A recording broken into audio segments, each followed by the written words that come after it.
Hey, I'm Armand from FloodGate, and let's talk about getting ass. We actually had a two-parter for this song's final name. It was gonna be, this song was called Blowing Glass, and then Soul was gonna be called Kid Named Glass.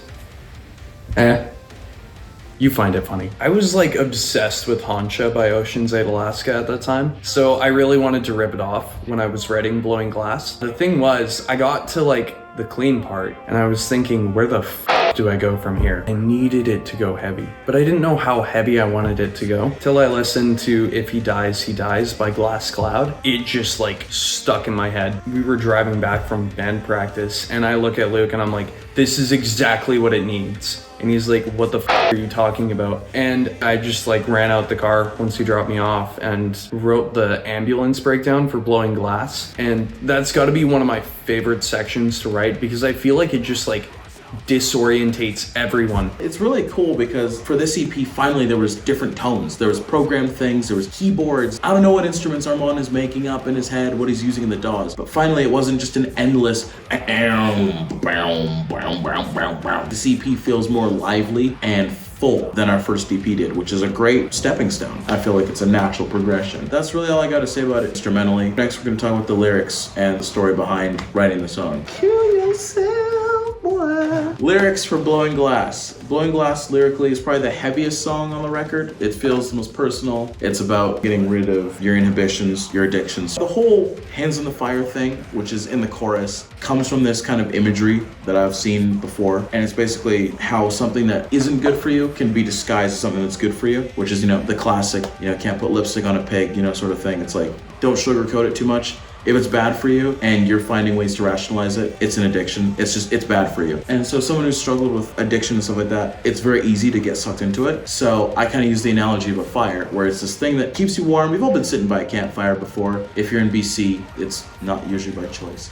But we've all been by a fire before, and you're kind of using it to warm your hands. You're cold, you're warming up. After a while, the fire gets a little bigger. You're like, oh, this is better because bigger fire is more warmth. What could be possibly going wrong with this? And after a while, though, you kind of get a little bit of heat immunity, and you kind of don't realize maybe how close you're putting your hands to the fire, or how heavily that you're leaning on this thing that you really shouldn't be leaning on in the first place. And after a while, you're just kind of like, I feel good, so why wouldn't I do this? And you kind of rationalize things to yourself. And by the time you look around you, you're either A, on fire, B, your neighbor's on fire, or just everything's on fire and your life is spiraling out of control. So this thing that can offer you incredible light and warmth can suddenly turn into such a destructive force in your life. That's the main concept behind it. My favorite lyrics are, I chained myself to things I should have walked away from.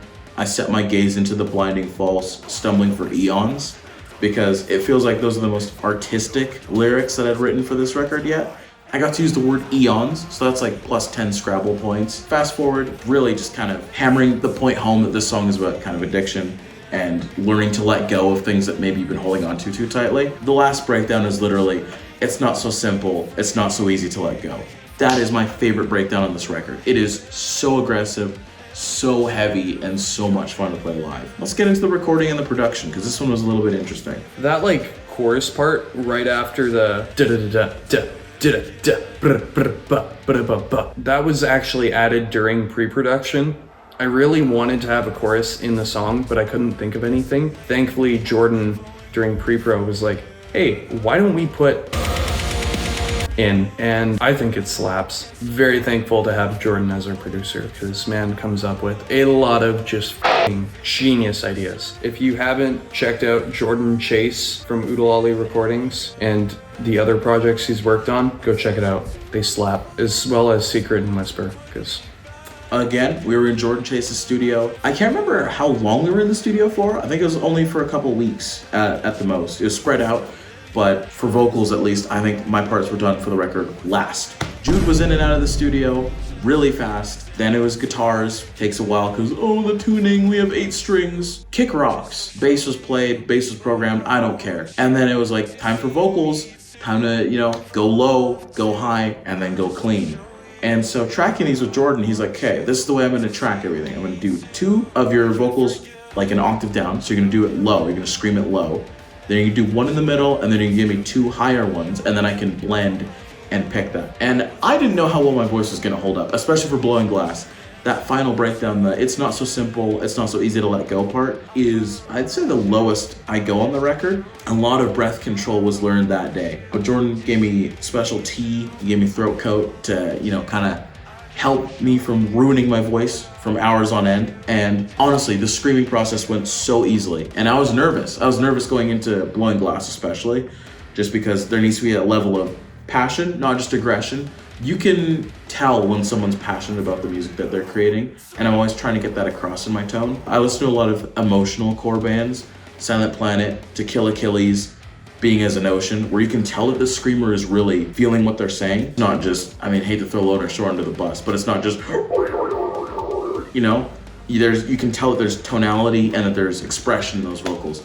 And Jordan really, this whole song, he was like, dude, I can tell you're feeling it. Like, that's good. That means the art is genuine to you. So that was the coolest part of recording Blowing Glass. Live, the song goes hard because there's a nice little thing that I have titled in my notes as Punjabi Dance Break, which is what Armand put it in my phone as. And honestly, that's my favorite part of the song because it's a beautiful melody. It's really bouncy, it's very light, and it's just drums going off on the toms, like do-do-do-ta, do-do-do-do-ta, do-do-do-do-ta. And we're just dancing, we're vibing, we're having a good time. At FloodGate shows, we don't just mosh, we dance, all right? And for Armand to finally be incorporating more of these Eastern influences into the music is really cool. We kind of touched on it a little bit with our last EP with Chaku, which has kind of an Indian flair, and people really like that song. And Armand was like, you know what, we're gonna lean even more into this for this next EP. And I was nervous. I was like, I wonder what that's gonna sound like. Like that could be interesting. There's a lot of ways this combination could go. It could go really well, or it could go really poorly. And I'd say that it went really freaking well because I love listening to Blowing Glass now because you can tell that there's different influences in there. The melodies are different. It feels very lively. And that's why I'd say Blowing Glass, it's all right by me. Again, thank you for listening to me yap. I know this is the highlight of your life pretty much, is just hearing me talk. Yeah, thanks for watching.